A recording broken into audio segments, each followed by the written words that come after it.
Are you hungry for more content from Thinking in English? Unlock a world of knowledge with my exclusive bonus episodes.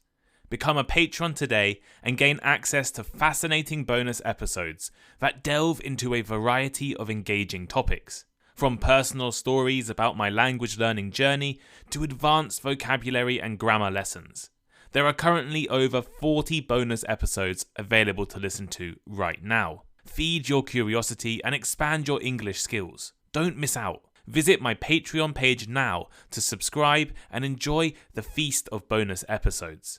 I'm currently offering 7-day free trials if you join right now.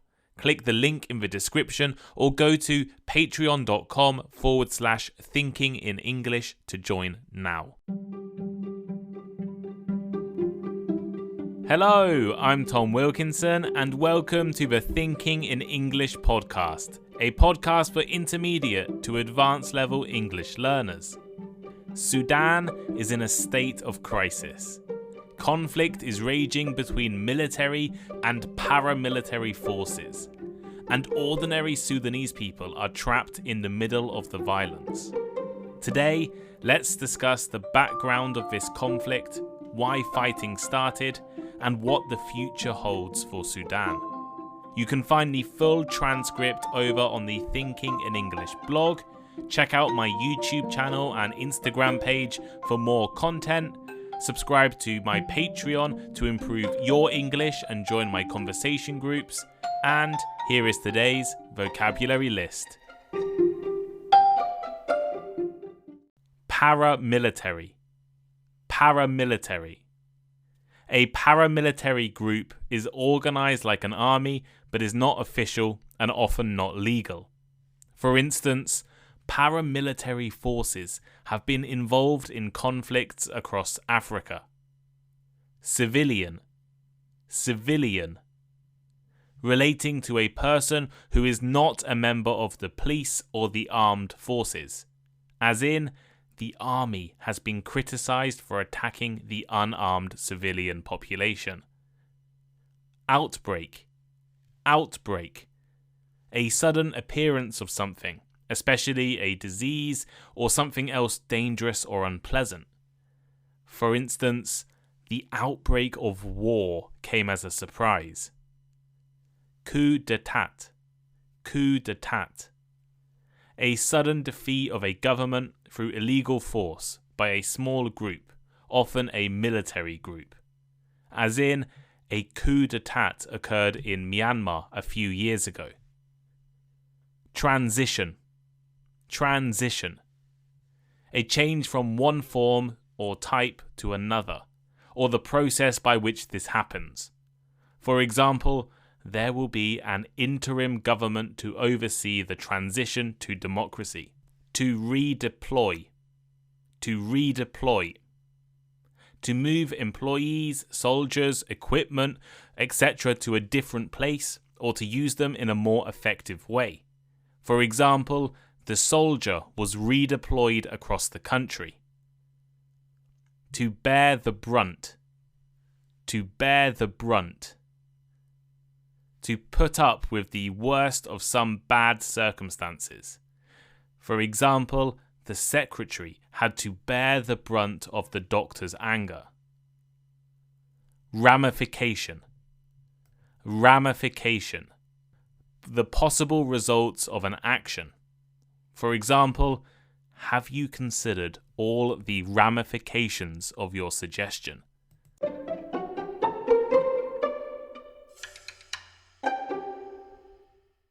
Sudan is currently in crisis. As I'm writing this episode, fighting is raging in the African country's capital city, Khartoum. Gunfire can be heard in the streets, while military jets are bombing targets across the country. Sudan is one of the least stable countries in the world. I even recorded an episode last year about Sudan, called The Most Unstable Country in the World. And the current crisis is just the latest in decades of military coups, revolutions, civil wars, and armed conflicts. On Saturday, a power struggle between the Sudanese military and a paramilitary group called the Rapid Support Forces, or RSF, broke out. The two sides are, as I'm writing this, struggling to control the country's media, government buildings, and military bases. Sudanese citizens have been warned to stay inside. The Air Force is conducting bombings targeting RSF bases and camps, while gunfire has been reported in cities across the country. Already, many people have been killed, including civilians, and hundreds more injured in the violence. The RSF have been looting parts of the capital city, with residents reporting that members of the paramilitary force have been demanding water and food from people's houses. The UN's World Food Programme has suspended its actions after 3 of its employees were killed in the fighting. According to journalists and news reports, armed vehicles have been seen in the streets of the capital city. Planes have been lit on fire in the main airport, with most airlines suspending their flights to the country. The crisis was made worse by the fact this outbreak of violence came as a surprise to most Sudanese citizens. People were caught out by the sudden clashes, with many people stuck at work or school and unable to move around the cities due to violence and road closures. So far, agreements to avoid fighting, to allow evacuations and supplies to be delivered, have not been respected by both sides. A US diplomatic convoy through the country was attacked, and the EU ambassador to the country was assaulted in his home. Let's take a look at the background of this conflict and who is involved. In October 2021, Sudan experienced a military coup d'etat. For most countries, a military coup is a major historical event. In fact, most countries will never experience such an event. Sudan is a little different. Since its independence in 1956, Sudan has suffered 16 attempted coups. 6 have been successful and 10 have failed. Almost every time a government has attempted to create a stable political environment, the military has stepped in and taken control. In 2019, the long-time dictator of the country, Omar al-Bashir, was overthrown by the military after he was accused of genocide and other war crimes by the International Criminal Court. A plan was made to eventually transition Sudan into a democracy, with a form of joint rule between the military and civilian politicians proposed until that could be achieved.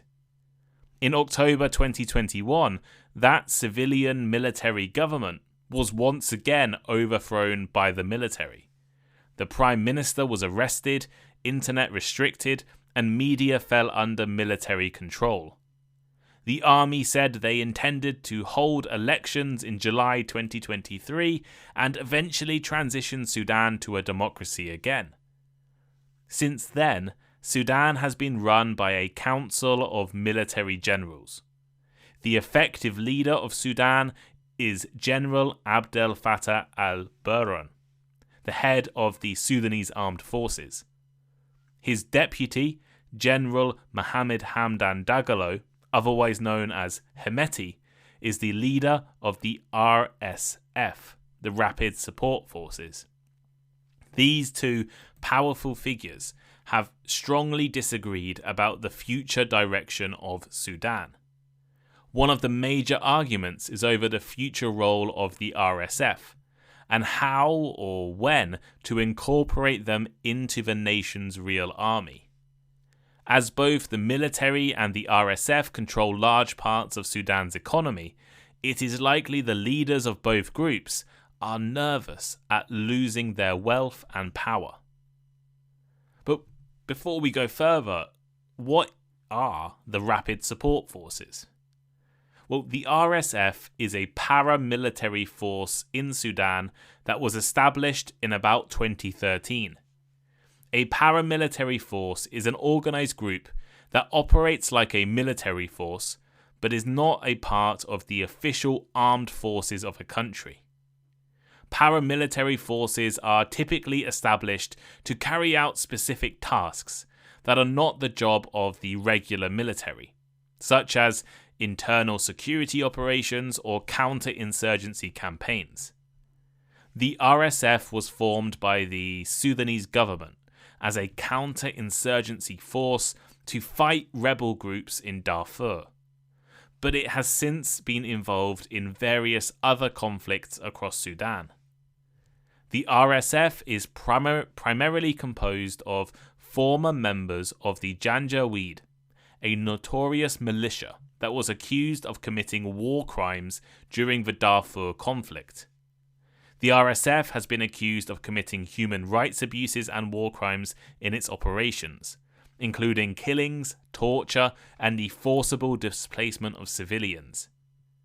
In recent years, the RSF has played a key role in the transitional government in Sudan following the overthrow of the dictator Omar al-Bashir. The RSF has been involved in efforts to maintain security and stability in the country, but its continued presence and influence have raised concerns about the role of paramilitary forces in the political transition.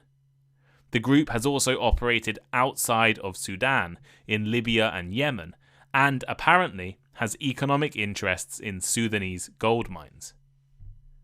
In February, Hemeti, the leader of the RSF, gave a speech on Sudanese TV in which he announced that the 2021 coup had been a mistake. He claimed that allies of the former dictator Bashir were regaining their power. In the same speech, he praised the plan to restore civilian rule in Sudan and claimed he wanted to listen to pro-democracy activists in the country. This speech was a clear sign of the growing tension between his paramilitary RSF and the army led by General al-Burhan, the effective leader of the country. Many observers suggested these comments were a deliberate attempt to demonstrate a break between the RSF and the army. Hemeti has often discussed his own political ambitions and was clearly appealing to the civilian groups angry with the continued military rule. It's important to acknowledge that the RSF have committed massacres and participated in genocide only a few years ago. The group was allied to the dictator al-Bashir for many years.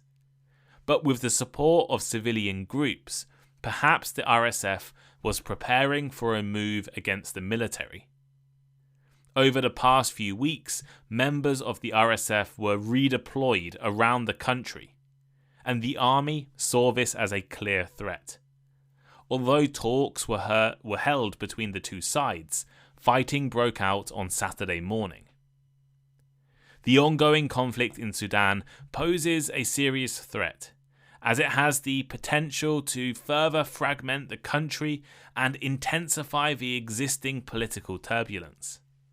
The outbreak of fighting will lead to the displacement of people, destruction of property and infrastructure, and the loss of lives. To address the situation, diplomats have already been encouraging a return to civilian rule and facilitating dialogue between the two opposing factions. While diplomatic efforts are ongoing, it is hoped that a peaceful resolution can be achieved through negotiation. This might not be likely. The situation remains uncertain, and ordinary Sudanese people continue to bear the brunt of the conflict. Violence will severely disrupt daily lives, making it difficult for people to access essential services such as healthcare, education, and food. And all conflicts have a significant economic impact, with businesses closing down and people losing their jobs, exacerbating an already challenging situation. As the conflict carries on, the ordinary Sudanese people are left to endure another period of uncertainty, with potential long-term ramifications for the country's stability and development. It is crucial that all people involved prioritize the welfare of the Sudanese people and work towards a peaceful resolution.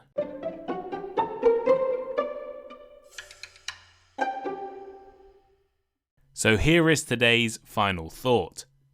Sudan is currently in a state of crisis due to a power struggle between the Sudanese military and a paramilitary group called the Rapid Support Forces.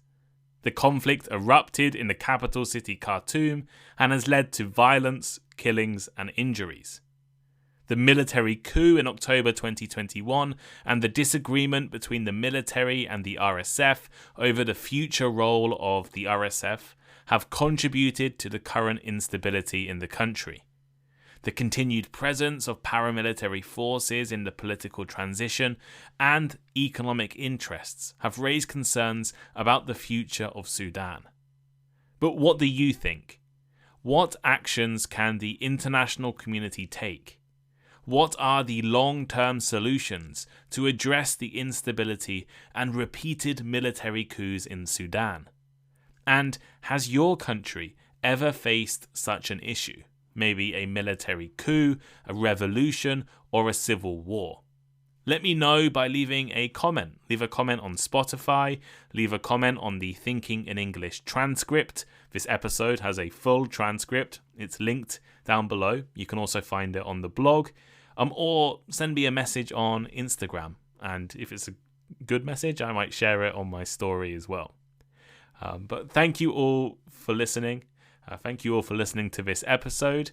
You can support the podcast by subscribing to me on Patreon and joining my conversation groups and listening to bonus episodes. The link is in the description. Check out my Instagram page and YouTube channel. Leave me a 5-star rating wherever you're listening, maybe on Spotify and Apple especially. And yeah, thank you. I'll see you all next time.